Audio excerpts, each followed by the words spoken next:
포장을 열어볼게요. 프롤로그. 가장 소중한 것 단 한 가지. 사원을 떠나 환속하고 나서 스웨덴으로 돌아온 뒤 한 신문사와 인터뷰를 했습니다. 그들은 제 남다른 인생 여정을 자세히 알고 싶어 하더군요. 특히 왜 출세가도를 달리던 삶을 버리고 머리를 깎고 밀림으로 들어가 낯선 사람들과 지냈는지 궁금해했습니다. 대화를 나누다가 기자가 핵심을 찌르는 질문을 하나 던졌습니다. 17년 동안 승려로 살면서 배운 가장 중요한 가르침은 무엇입니까? 갑작스러운 질문에 당황해서 선뜻 대답하지 못했습니다. 무슨 말이든 해야 했지만 이 질문에는 서둘러 답변하고 싶지 않았죠. 제 맞은편에 앉은 기자는 인생의 영적인 면에 큰 관심이 있는 사람처럼 보이진 않았습니다. 제가 승려로 살면서 포기했던 것을 다 알려주면 충격받을 게 뻔했죠. 수행하는 동안 저는 돈 한 푼 쓰지 않았고 선교나 자위도 하지 않았으며 텔레비전이나 소설책을 접하지도 않았습니다. 술을 마시지 않았고 가족도 멀리했으며 휴일도 없었고 현대 문명의 이기를 누리지도 않았죠. 새벽 3시에 일어났고 하루 한 끼 주어진 음식을 주어진 만큼 먹으며 지냈습니다. 17년 동안 자발적으로. 그렇게 해서 제가 무엇을 얻었을까요? 저는 대충 둘러대고 싶지 않았습니다. 제가 본 것을 고지곳대로 전하고 싶었습니다. 그래서 잠시 말을 멈추고 제 내면을 깊숙이 들여다보았습니다. 얼마 지나지 않아 제 안에선 답변이 저절로 떠올랐습니다. 17년 동안 깨달음을 얻고자 수행에 매진한 결과 머릿속에 떠오른 생각을 다 믿지는 않게 되었습니다. 그게 제가 얻은 초능력입니다. 누구에게나 있는 초능력이죠. 당연히 여러분에게도 있어요. 혹시라도 그 능력을 잃어버렸다면 다시 찾아내도록 제가 이끌어줄 수 있습니다. 저는 영적으로 또 개인적으로 성장하고자 오랫동안 부단히 노력했습니다. 그 과정에서 배운 것을 함께 나눌 기회가 참 많았다는 점에서 저는 진정으로 복받은 사람입니다. 그런 기회가 주어질 때마다 깊은 의미를 발견하곤 했습니다. 제게 주어진 많은 기회가 삶을 더 순조롭게, 저답게 살아갈 수 있도록 도와주었습니다. 바라건대 이 책이 여러분들로 하여금 삶을 더 순조롭게, 자기답게 살아갈 수 있게 도와주었으면 합니다. 이 책에 담긴 지혜 중 몇 가지는 제 삶의 중추였습니다. 생각보다 일찍 죽을 날을 받아든 지난 몇 년간은 더욱 그랬죠. 여기가 모든 것이 끝나는 곳이 될 것입니다.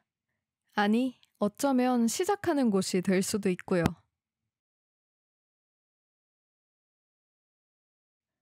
과거라는 목줄. 26살 때 에스파냐에서 고독을 견디다 절박한 마음으로 15분 동안 명상을 시도했던 일은 그 당시 제가 생각했던 것보다 더 큰 의미가 있었습니다. 그때 저는 당면한 불안감과 허무함을 달랠 무언가를 원했을 뿐이었습니다. 그 순간에 즉각적인 평안을 얻고자 멋모르고 시도해본 것에 불과했지만 더 깊이 들어간다면 어떻게 될지 궁금해지게 만드는 시도였습니다. 제 안에서 속삭이는 현명한 목소리를 더 듣고 싶어졌습니다. 내면의 목소리에 귀를 기울였다고 해서 무슨 엄청난 각성을 했다거나 특별한 정신 상태에 도달했다는 뜻은 아닙니다. 다만 정신없이 휘몰아치는 생각의 소용돌이에서 잠시 벗어났죠. 그것만으로도 놀라운 해방감을 느꼈습니다. 생각이 온전히 사라지진 않았지만 더는 그 속에 매몰되지 않게 된 것입니다. 마치 한 발짝 물러나 제 마음을 지켜볼 수 있게 된 것 같았죠. 그러자 내가 생각을 하는 것이지 내가 곧 생각과 같은 것은 아니라는 것을 깨달았습니다. 물론 생각 그 자체가 문제가 있는 건 아닙니다. 하지만 떠오르는 생각을 모두 무의식적으로 인지하고 무비판적으로 자신과 동일시한다면 심각한 문제입니다. 수행하지 않은 정신에서는 흔히 일어나는 일이죠. 우리의 정체성과 생각이 불가분의 관계라고 느끼는 것 말입니다. 긍정적 사고를 권장하려는 게 결코 아닙니다. 그럴 생각은 추호도 없습니다. 개인적으로 긍정적 사고가 대단히 효과적이라고 보지도 않습니다. 무조건 긍정적으로 사고하려고 노력하는 것은 일시적인 눈속임에 머무르기 쉽습니다. 그럼 아예 아무 생각도 하지 않으려고 애쓴다면 어떨까요? 그럴 수만 있다면 얼마나 좋겠어요. 하지만 불가능하다고 감히 단언합니다. 우리 뇌는 애초에 부정형으로, 즉 무언가를 없애는 방향으로 사고할 수 없습니다. 다만 생각을 아예 하지 않을 순 없다고 해도 생각을 내려놓는 법을 배운다면 앞으로의 삶에 이루 말로 다할 수 없을 만큼 유익할 것입니다. 그렇다면 꼬리에 꼬리를 물고 이어지며 우리를 끊임없이 괴롭히는 생각을 어떻게 내려놓을까요? 일단 관심을 다른 데로 돌려야 합니다. 생각이 일어나도록 부추기는 유일한 요소는 바로 우리의 관심입니다. 꽉 쥐었던 주먹을 활짝 편다고 상상해 봅시다. 이 동작은 어떻게 우리가 생각이든 물건이든 내려놓고 보내줄 수 있는지를 고스란히 보여줍니다. 잠깐이라도 힘주어 붙들고 있던 무언가를 내려놓는 간단한 행위로 상상 이상의 효과를 거둘 수 있습니다. 가령 나를 계속해서 괴롭히던 고민 대신 호흡처럼 덜 복잡한 신체 활동으로 관심을 의식적으로 돌린다면 내면의 혼란에서 잠시 벗어나 여유를 찾는 동시에 치유 효과도 누릴 수 있죠. 어쩌면 다음의 방법이 여러분을 도울 수 있을지도 모릅니다. 기꺼이 시도할 마음만 있다면 말이에요. 떠오르는 생각을 다 믿지는 말라. 살면서 이보다 더 도움이 됐던 말은 별로 없습니다. 안타깝게도 우리는 이 타고난 초능력을 간과한 채로 살아갑니다. 자기 생각에 의심을 품으며 조금은 거리를 두거나 우스갯거리 삼아 가볍게 접근한다면 자기답게 살아가기가 무한히 쉬워지는데 말이죠. 그렇다면 우리가 마음속에 떠오르는 온갖 생각을 무조건적으로 믿지 않을 때 무엇을 얻을 수 있을까요? 그리고 곧 자기 내면에 참된 친구이자 소중한 동반자를 두게 되는 것입니다. 그는 언제나 여러분과 함께하며 절대적으로 여러분의 편이죠. 떠오르는 생각을 거르지 못하고 다 받아들일 때 우리는 지극히 연약한 존재가 되어 수시로 상처받습니다. 인생의 어떤 영역에서든 마찬가지입니다. 제 상처에 신경 쓰느라 지혜로운 선택도 내리지 못하게 됩니다. 자기 생각을 다 믿어버린다면 우리 삶에서 가장 암울한 순간에 바닥이 없는 심연으로 빠져들게 되죠. 말 그대로 스스로를 죽음으로 몰아넣을 수 있습니다. 떠오르는 생각을 다 믿는 삶에서 존엄은 어디에 있을까요? 자유는 또 어디에 있을까요? 우리가 어떤 생각을 할 때 그 생각은 대부분 의도치 않게 생깁니다. 그런데 우리는 망망대해에 홀로 떠있는 섬이 아닙니다. 우리는 그간의 길러진 방식, 그동안 경험한 것들, 이 세상에 태어날 때 타고난 것들, 우리가 속한 문화와 환경, 그리고 인생 여정에서 마주치는 메시지들의 영향을 받아 형성됩니다. 생각 또한 그 산물일 뿐입니다. 우리는 생각을 선택하지 못합니다. 그 생각이 어떤 양상을 취할지도 통제하지 못하죠. 다만 어떤 생각은 더 오래 품으며 고취할 수 있고 어떤 생각에는 최대한 작은 공간만을 내줄 수 있습니다. 마음속에 불쑥 떠오르는 생각을 막을 방법은 없습니다. 하지만 그 생각을 믿을지 말지는 선택할 수 있습니다. 이렇게 많은 낯선 사람들과 종일 생활한다는 것은 처음에는 큰 괴로움으로 다가왔습니다. 저는 걸핏하면 다른 승려들과 자신을 비교했습니다. 난 수자토만큼 총명하지 않아. 난 니아나라토만큼 너그럽지 않아. 테자파뇨만큼 진득하지도 않고 찬다코만큼 신중하지도 않아. 비교하면 할수록 괴로웠습니다. 게다가 다들 하나같이 어딘가 마음에 들지 않는 사람들 뿐이었습니다. 왜 때로 사람들은 그토록 신경에 거슬리는 걸까요? 저는 짜증으로 가득 차곤 했습니다. 어떤 사람도 제가 기대한 것처럼 행동하지 않았고 그때마다 속에서 화가 치밀었습니다. 하지만 시간이 흐르고 나니 무언가가 보이기 시작했습니다. 제가 품었던 모든 반감은 그 누구보다 저 자신에게 고통을 주고 있었다는 것을요.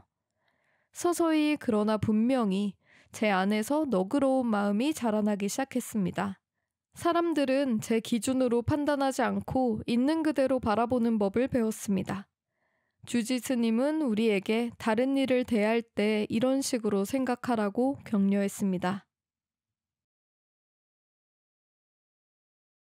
모든 것은 너에게서 시작한다. 사랑은 터놓고 이야기하기가 무척 어려운 주제입니다. 타인을 향한 사랑이든 자신을 향한 사랑이든 민감하긴 마찬가지예요. 우리 인간의 가장 취약한 점과 대단히 밀접하게 연관되어 있기 때문입니다. 하긴 그러기에 대단히 중요한 주제이기도 합니다. 부처님은 4가지 거룩한 마음가짐을 꼽았습니다. 이는 불법을 수호하는 신인 범천의 거주처를 뜻하는 브라흐마위아라라고도 불리는데 이 마음가짐을 온전히 갖춘 사람은 비록 속세에 몸담고 있어도 범천의 세계에 머무르는 것과 다를 바 없기 때문입니다. 아울러 그 마음가짐 안에서 우리 안의 아름다움을 발견할 수 있기도 합니다. 거룩한 마음가짐 중 첫 번째는 자애입니다. 두 번째는 연민입니다. 세 번째는 희열입니다. 이것은 인간이 타고난 능력으로 다른 사람의 성공을 자기 일처럼 여기고 함께 기뻐하는 마음을 말합니다. 좋아하는 사람이 성공해서 행복할 때 우리가 느끼는 감정으로 다른 사람의 기쁨을 자기의 기쁨처럼 여기는 공감적 기쁨이 아닐까 합니다.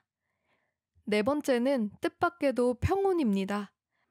평온은 폭넓은 지혜를 담은 감정입니다.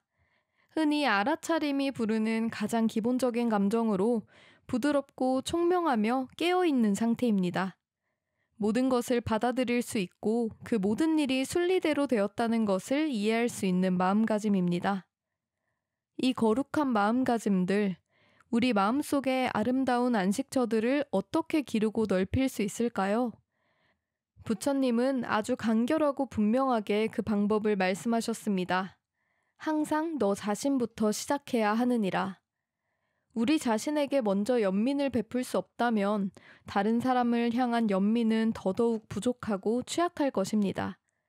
다른 사람을 향한 사랑을 키우려면 우리는 애정의 방향을 내부로 돌릴 수 있어야 합니다. 안타깝게도 많은 사람이 그 점을 간과하여 정작 자기 자신을 돌보지 않고 살아갑니다. 오히려 스스로를 비판하고 가혹하게 대하며 우리 자신도 연민의 대상임을 깨닫지 못합니다. 기분이 좋지 않을 때는 더욱 그렇습니다. 내 마음의 고통에 좀 더 공감하고 세심하게 살핀다면 삶을 더욱 멋지게 가꿀 수 있지 않겠습니까? 무방비로 고통에 맞서기 전에 우리 자신에게 진심으로 다음과 같은 질문을 던질 수 있다면 유익하지 않을까요? 내가 너무 오랫동안 이런 기분에 시달리지 않도록 지금 이 순간 나를 도울 방법이 있을까? 내가 좀 더 평온한 마음으로 살게 할 수 있는 일이 있을까? 머리로 해결하기는 어려운 일입니다. 우리는 이렇게 기분 나빠하면 안 돼. 이렇게 반응하면 안 돼.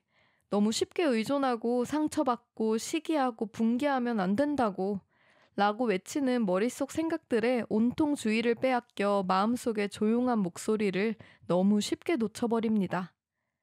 한 가지 확실한 것은 그런 식의 질책은 힘든 감정을 겪는 어떤 사람에게도 전혀 도움이 안 된다는 점입니다. 그보다는 고통의 원인을 파악해서 그것을 우리가 끌어낼 수 있는 최대한의 연민과 이해로 바라보려고 노력해야 합니다. 그래야 암울한 생각에 맞설 방법을 찾아낼 수 있고 그 생각을 믿지 않은 채 빛 한가운데로 끌어낼 수 있습니다. 우리 자신을 좀 더 너그럽고 관대하게 바라볼 수 있다면 자연스레 주변 사람들도 똑같은 방식으로 대할 수 있습니다. 우리 자신을 계속 과혹한 관점에서 바라보는 우리는 다른 사람들도 온전한 사랑을 베풀 수 없습니다. 사랑이라는 단어가 너무 거창하게 들린다면 굳이 쓰지 않아도 됩니다. 수행승 시절 저한테 훌륭한 본보기가 되어주신 아잔 수메도 스님은 제 아버지와 같은 해에 태어난 미국인이었죠. 스님은 사랑 대신에 몰혐오라는 단어를 즐겨 썼습니다. 몰혐오는 따뜻함이 솟구치는 말은 아니지만 좀 더 현실적인 목표일 수 있습니다. 그렇다면 어떻게 혐오에서 벗어날 수 있을까요? 어떻게 해야 저 자신과 타인을 싫어하지도 미워하지도 않을 수 있을까요? 사람들은 흔히 스스로를 너무 부족하다고 여기는 탓에 자신에게 연민을 베풀지 못합니다. 그런 감정적 보살핌을 받을 자격이 없다고 생각하는 것이죠. 하지만 사랑받을 자격이 있다고 느낄 때까지 마법처럼 그런 마음이 들 때까지 기다린다면 영원히 기다려야 할 수도 있습니다. 어떻게 해야 우리는 자기 자신에게 인간적인 온정과 너그러움을 허락할 수 있을까요? 도대체 얼마나 멋지고 아름다우며 성공해야지 그 자격이 생기는 걸까요? 사소한 실수에 대해서 얼마나 오랫동안 속죄해야 할까요? 손대는 모든 것을 얼마나 완벽하게 수행해야 하는 걸까요? 우리가 그런 경지에 도달하기는 할까요? 우리는 늘 할 수 있는 최선을 다하고 있습니다. 그것을 기억해야 합니다. 남들도 최선을 다하고 있죠. 때로는 그 사실을 놓치거나 그렇게 보이지 않을 수도 있지만 우리 중에 대다수는 거의 언제나 이로운 존재가 되고 싶어 합니다. 하지만 상황이 늘 원하는 대로 흘러가지는 않죠. 일이 잘 풀릴 때도 있고 안 풀릴 때도 있습니다. 그럼에도 우리가 최선을 다한다는 사실을 항상 염두에 두고서 우리 자신과 주변 사람들을 바라볼 때 삶은 달라집니다. 우리가 태어나서 죽을 때까지 맺는 온갖 관계 중에서 단 하나만이 진정으로 평생 이어집니다. 바로 우리 자신과 맺는 관계입니다. 그 관계가 연민과 온정으로 이루어진 사소한 실수는 용서하고 또 털어버릴 수 있는 관계라면 어떨까요? 자기 자신을 다정하고 온화한 시선으로 바라보고 제 단점에 대해 웃어버릴 수 있다면 어떨까요? 그리고 그와 같은 마음으로 우리 아이들과 우리가 사랑하는 이들을 거리낌 없이 보살핀다면 또 어떨까요? 그렇게 된다면 세상 전체가 반드시 좀 더 좋은 곳이 될 것입니다. 우리 안에 고귀한 마음가짐이 흘러 넘칠 것입니다. 원래 그랬던 것이다. 사람들은 제가 살아온 이야기를 듣고 간혹 이렇게 반응합니다. 정말 많은 배움과 깨달음을 얻으셨겠군요. 제가 뭘 많이 배웠는지 모르겠지만 딱히 시공을 초월하는 지혜의 보따리를 이고 다니는 건 아닙니다. 오히려 그 반대인 것 같습니다. 저는 그 어느 때보다 홀가분하게 살아가고 있습니다. 저를 점점 줄이고 삶을 위한 공간을 더 넓히고 있습니다. 그랬더니 조금은 더 현명해지는 것 같기도 합니다. 하지만 토끼처럼 똑똑해지는 것은 아니고 곰돌이 풀을 닮아가는 것이죠. 요즘엔 삶의 폭풍우가 몰아칠 때 저는 단지 그 순간을 그대로 알아차리려 할 뿐입니다. 괴롭고 부정적인 감정을 거부하려는 마음을 최대한 내려놓습니다. 대신 기꺼이 받아들이고 어떻게든 헤쳐나가려 했습니다. 무민가족에 나오는 무민파파처럼 일렁이는 바다를 보면서 이렇게 외치죠. 얘들아, 폭풍우가 밀어닥치고 있어. 얼른 배 타러 나가자. 제가 들을 수 있는 더 현명한 목소리가 있음을, 삶을 통제하려고 애쓰는 대신 삶과 함께 춤출 수 있음을 점점 더 이해하게 됐습니다. 두려운 마음에 주먹을 불끈 쥐기보다 손을 활짝 펴고 인생을 살아갈 수 있음을 진심으로 이해하게 되었습니다. 하지만 제가 말하는 지혜를 구하려면 17년 동안 승려로 살아야 한다는 인상을 주고 싶진 않습니다. 누구든 그보다 훨씬 더 가까운 데에서 지혜를 얻을 수 있습니다. 힌두교에 다음과 같은 격언이 있지요. 신은 당신이 절대 찾지 않을 만한 장소에 가장 귀한 보물을 숨겨두었다. 바로 당신의 주머니다. 포장을 열어볼게요. 프롤로그. 가장 소중한 것 단 한 가지. 사원을 떠나 환속하고 나서 스웨덴으로 돌아온 뒤 한 신문사와 인터뷰를 했습니다. 그들은 제 남다른 인생 여정을 자세히 알고 싶어 하더군요. 특히 왜 출세가도를 달리던 삶을 버리고 머리를 깎고 밀림으로 들어가 낯선 사람들과 지냈는지 궁금해했습니다. 대화를 나누다가 기자가 핵심을 찌르는 질문을 하나 던졌습니다.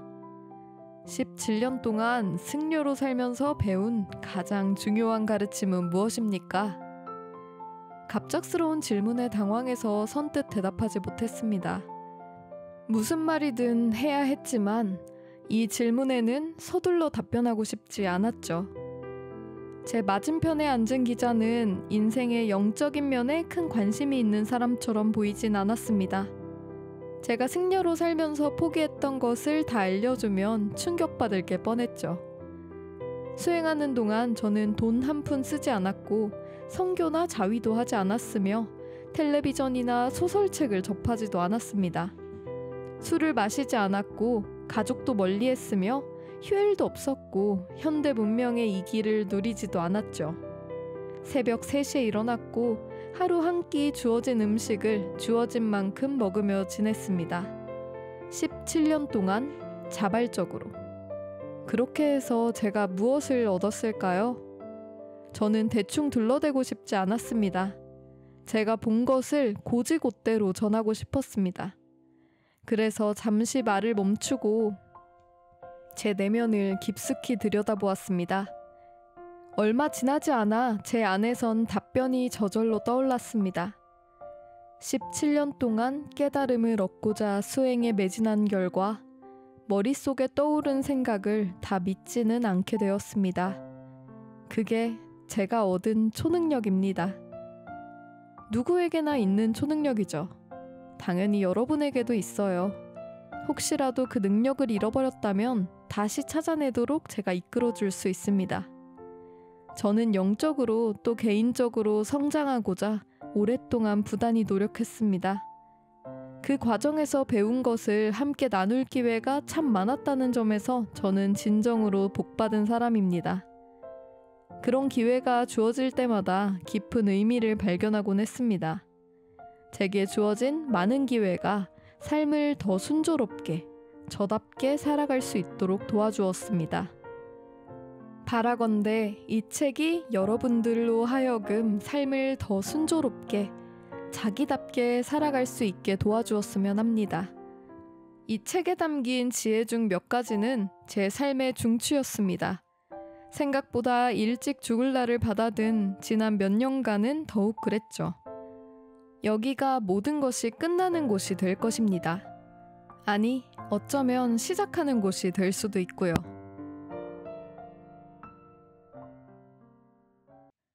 과거라는 목줄. 26살 때 에스파냐에서 고독을 견디다 절박한 마음으로 15분 동안 명상을 시도했던 일은 그 당시 제가 생각했던 것보다 더 큰 의미가 있었습니다. 그때 저는 당면한 불안감과 허무함을 달랠 무언가를 원했을 뿐이었습니다. 그 순간에 즉각적인 평안을 얻고자 멋모르고 시도해본 것에 불과했지만 더 깊이 들어간다면 어떻게 될지 궁금해지게 만드는 시도였습니다. 제 안에서 속삭이는 현명한 목소리를 더 듣고 싶어졌습니다. 내면의 목소리에 귀를 기울였다고 해서 무슨 엄청난 각성을 했다거나 특별한 정신 상태에 도달했다는 뜻은 아닙니다. 다만 정신없이 휘몰아치는 생각의 소용돌이에서 잠시 벗어났죠. 그것만으로도 놀라운 해방감을 느꼈습니다. 생각이 온전히 사라지진 않았지만 더는 그 속에 매몰되지 않게 된 것입니다. 마치 한 발짝 물러나 제 마음을 지켜볼 수 있게 된 것 같았죠. 그러자 내가 생각을 하는 것이지 내가 곧 생각과 같은 것은 아니라는 것을 깨달았습니다. 물론 생각 그 자체가 문제가 있는 건 아닙니다. 하지만 떠오르는 생각을 모두 무의식적으로 인지하고 무비판적으로 자신과 동일시한다면 심각한 문제입니다. 수행하지 않은 정신에서는 흔히 일어나는 일이죠. 우리의 정체성과 생각이 불가분의 관계라고 느끼는 것 말입니다. 긍정적 사고를 권장하려는 게 결코 아닙니다. 그럴 생각은 추호도 없습니다. 개인적으로 긍정적 사고가 대단히 효과적이라고 보지도 않습니다. 무조건 긍정적으로 사고하려고 노력하는 것은 일시적인 눈속임에 머무르기 쉽습니다. 그럼 아예 아무 생각도 하지 않으려고 애쓴다면 어떨까요? 그럴 수만 있다면 얼마나 좋겠어요. 하지만 불가능하다고 감히 단언합니다. 우리 뇌는 애초에 부정형으로, 즉 무언가를 없애는 방향으로 사고할 수 없습니다.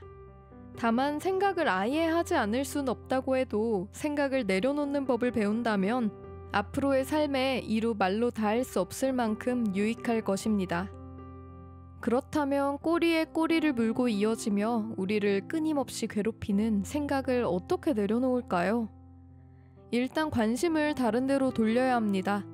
생각이 일어나도록 부추기는 유일한 요소는 바로 우리의 관심입니다. 꽉 쥐었던 주먹을 활짝 편다고 상상해 봅시다. 이 동작은 어떻게 우리가 생각이든 물건이든 내려놓고 보내줄 수 있는지를 고스란히 보여줍니다. 잠깐이라도 힘주어 붙들고 있던 무언가를 내려놓는 간단한 행위로 상상 이상의 효과를 거둘 수 있습니다. 가령 나를 계속해서 괴롭히던 고민 대신 호흡처럼 덜 복잡한 신체 활동으로 관심을 의식적으로 돌린다면 내면의 혼란에서 잠시 벗어나 여유를 찾는 동시에 치유 효과도 누릴 수 있죠. 어쩌면 다음의 방법이 여러분을 도울 수 있을지도 모릅니다. 기꺼이 시도할 마음만 있다면 말이에요. 떠오르는 생각을 다 믿지는 말라. 살면서 이보다 더 도움이 됐던 말은 별로 없습니다. 안타깝게도 우리는 이 타고난 초능력을 간과한 채로 살아갑니다. 자기 생각에 의심을 품으며 조금은 거리를 두거나 우스갯거리 삼아 가볍게 접근한다면 자기답게 살아가기가 무한히 쉬워지는데 말이죠.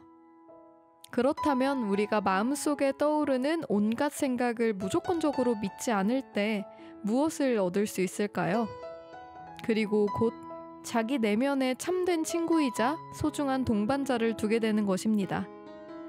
그는 언제나 여러분과 함께하며 절대적으로 여러분의 편이죠. 떠오르는 생각을 거르지 못하고 다 받아들일 때 우리는 지극히 연약한 존재가 되어 수시로 상처받습니다. 인생의 어떤 영역에서든 마찬가지입니다. 제 상처에 신경 쓰느라 지혜로운 선택도 내리지 못하게 됩니다. 자기 생각을 다 믿어버린다면 우리 삶에서 가장 암울한 순간에 바닥이 없는 심연으로 빠져들게 되죠. 말 그대로 스스로를 죽음으로 몰아넣을 수 있습니다. 떠오르는 생각을 다 믿는 삶에서 존엄은 어디에 있을까요? 자유는 또 어디에 있을까요? 우리가 어떤 생각을 할 때 그 생각은 대부분 의도치 않게 생깁니다. 그런데 우리는 망망대해에 홀로 떠있는 섬이 아닙니다. 우리는 그간의 길러진 방식, 그동안 경험한 것들, 이 세상에 태어날 때 타고난 것들, 우리가 속한 문화와 환경, 그리고 인생 여정에서 마주치는 메시지들의 영향을 받아 형성됩니다. 생각 또한 그 산물일 뿐입니다. 우리는 생각을 선택하지 못합니다. 그 생각이 어떤 양상을 취할지도 통제하지 못하죠. 다만 어떤 생각은 더 오래 품으며 고취할 수 있고 어떤 생각에는 최대한 작은 공간만을 내줄 수 있습니다. 마음속에 불쑥 떠오르는 생각을 막을 방법은 없습니다.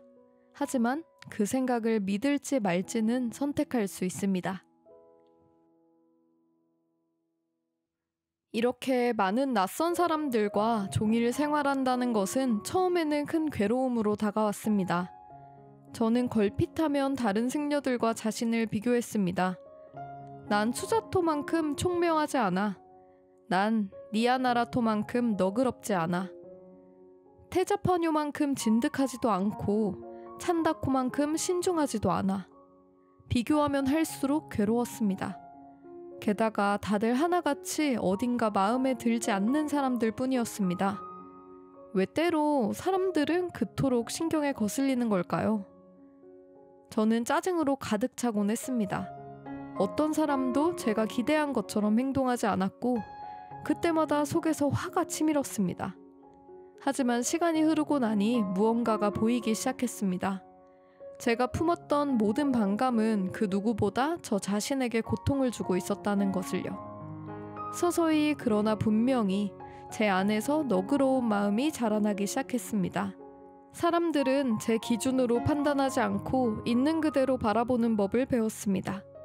주지 스님은 우리에게 다른 일을 대할 때 이런 식으로 생각하라고 격려했습니다. 모든 것은 너에게서 시작한다. 사랑은 터놓고 이야기하기가 무척 어려운 주제입니다. 타인을 향한 사랑이든 자신을 향한 사랑이든 민감하긴 마찬가지예요. 우리 인간의 가장 취약한 점과 대단히 밀접하게 연관되어 있기 때문입니다. 하긴 그러기에 대단히 중요한 주제이기도 합니다. 부처님은 4가지 거룩한 마음가짐을 꼽았습니다. 이는 불법을 수호하는 신인 범천의 거주처를 뜻하는 브라흐마위하라 라고도 불리는데, 이 마음가짐을 온전히 갖춘 사람은 비록 속세에 몸담고 있어도 범천의 세계에 머무르는 것과 다를 바 없기 때문입니다. 아울러 그 마음가짐 안에서 우리 안의 아름다움을 발견할 수 있기도 합니다. 거룩한 마음가짐 중 첫 번째는 자애입니다. 두 번째는 연민입니다. 세 번째는 희열입니다.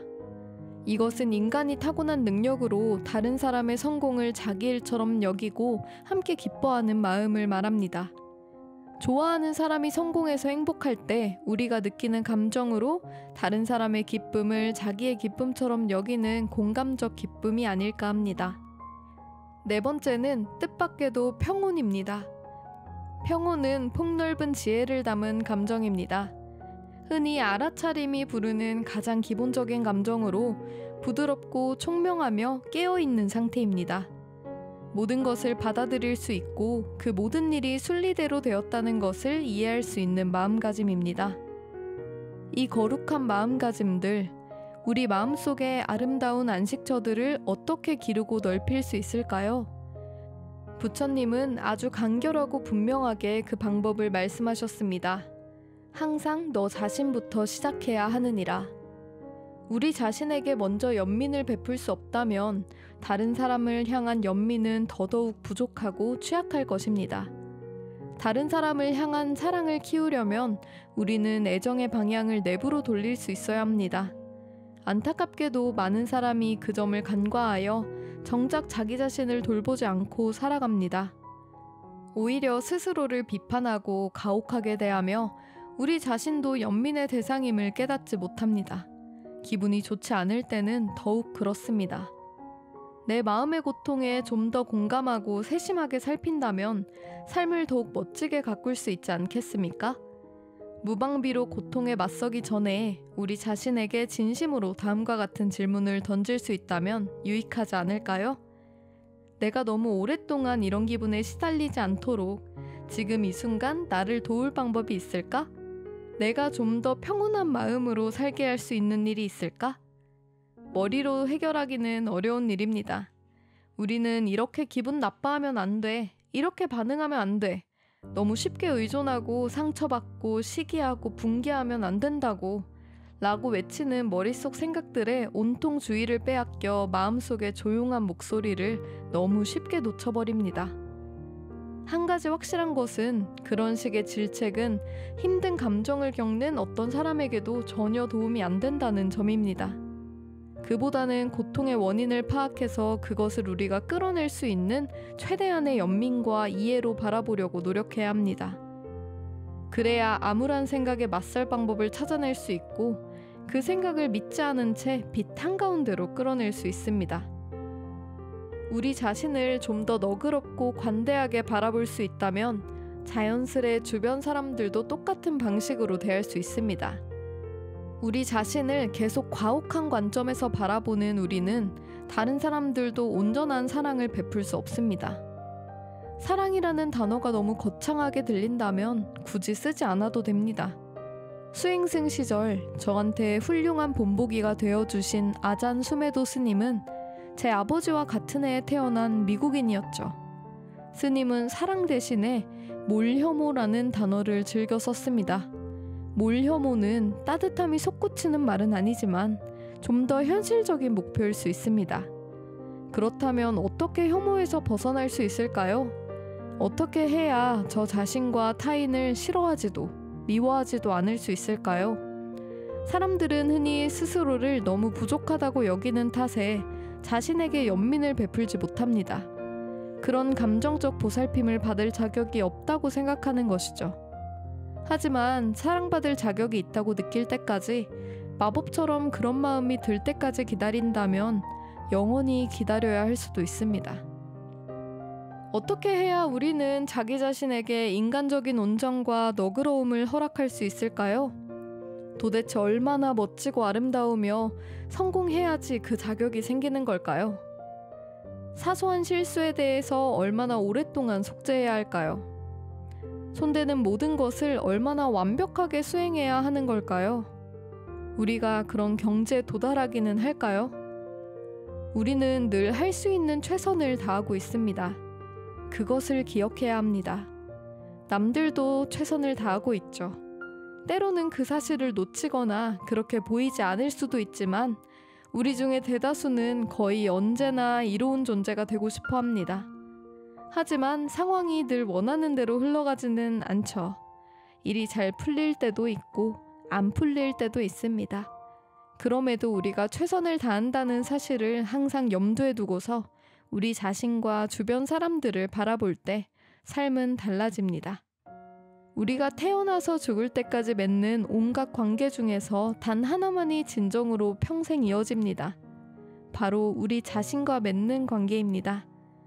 그 관계가 연민과 온정으로 이루어진 사소한 실수는 용서하고 또 털어버릴 수 있는 관계라면 어떨까요? 자기 자신을 다정하고 온화한 시선으로 바라보고 제 단점에 대해 웃어버릴 수 있다면 어떨까요? 그리고 그와 같은 마음으로 우리 아이들과 우리가 사랑하는 이들을 거리낌 없이 보살핀다면 또 어떨까요? 그렇게 된다면 세상 전체가 반드시 좀 더 좋은 곳이 될 것입니다. 우리 안에 고귀한 마음가짐이 흘러 넘칠 것입니다. 원래 그랬던 것이다. 사람들은 제가 살아온 이야기를 듣고 간혹 이렇게 반응합니다. 정말 많은 배움과 깨달음을 얻으셨겠군요. 제가 뭘 많이 배웠는지 모르겠지만 딱히 시공을 초월하는 지혜의 보따리를 이고 다니는 건 아닙니다. 오히려 그 반대인 것 같습니다. 저는 그 어느 때보다 홀가분하게 살아가고 있습니다. 저를 점점 줄이고 삶을 위한 공간을 더 넓히고 있습니다. 그랬더니 조금은 더 현명해지는 것 같기도 합니다. 하지만 토끼처럼 똑똑해지는 것은 아니고 곰돌이 풀을 닮아가는 것이죠. 요즘엔 삶의 폭풍우가 몰아칠 때 저는 단지 그 순간을 그대로 알아차리려 할 뿐입니다. 괴롭고 부정적인 감정을 거부하려는 마음을 최대한 내려놓습니다. 대신 기꺼이 받아들이고 어떻게든 헤쳐나가려 했습니다. 무민가족에 나오는 무민파파처럼 일렁이는 바다를 보면서 이렇게 외치죠. 얘들아, 폭풍우가 밀어닥치고 있어. 얼른 배 타러 나가자.